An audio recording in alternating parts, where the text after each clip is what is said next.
Hi friends, God of masters నటసింహం Nandamuri Balakrishna present NBK 109 మూవీలో నటిస్తున్నారు. ఈ చిత్రానికి డైరెక్టర్ బాబీ కొల్లి. అయితే ఈ చిత్రంలో సంజయ్ దత్ కూడా నటిస్తున్నట్లుగా న్యూస్ అయితే వినిపిస్తుంది అనమాట. అంటే గతంలో 3-4 నెలల క్రితం అయితే వినిపించింది అనమాట. ఎన్బికే 109 మూవీలో మెయిన్ విలన్గా సంజయ్ దత్ నటించబోతున్నారని. అయితే ఆల్రెడీ బాబీ డియోల్ ఎన్బికే 109 మూవీలో మెయిన్ విలన్గా నటిస్తున్న విషయం మనకు తెలిసిందే. ఆల్రెడీ తను షూటింగ్లో కూడా పాల్గొంటున్నారు. బట్ ఇప్పుడు సంజయ్ దత్ కూడా ఎన్బికే 109లో నటిస్తున్నట్లు న్యూస్ అయితే వినిపిస్తుంది. అయితే ఈ న్యూస్లో ఎంతవరకు నిజం అనేది కాస్త డౌట్గా ఉందన్నమాట.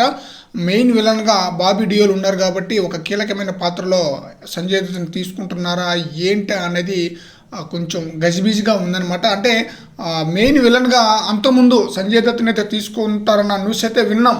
అందువల్ల సంజయ్ దత్ మెయిన్ విలన్గా నటిస్తే చాలా బాగుంటుంది ఎన్బికే 109 మూవీలో అని చెప్పేసి అనుకున్నాం. బట్ ఇప్పుడు బాబీ డియోల్ని అయితే తీసుకున్నారు. బట్ సంజయ్ దత్ ఒకవేళ ఎన్బికే 109 మూవీలో నటిస్తే ఏ పాత్రలో నటిస్తారో చూడాలి.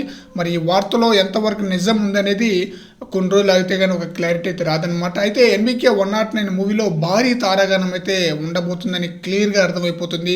ఒక పక్క రాజశేఖర్ ఉన్నాడని, ఒక పక్క రాశి ఉందని, ఒక పక్క దుల్కర్ సల్మాన్ ఆల్రెడీ తను కూడా షూటింగ్లో పాల్గొంటున్నాడని భారీ తారాగణం అయితే ఉండబోతుందన్నమాట.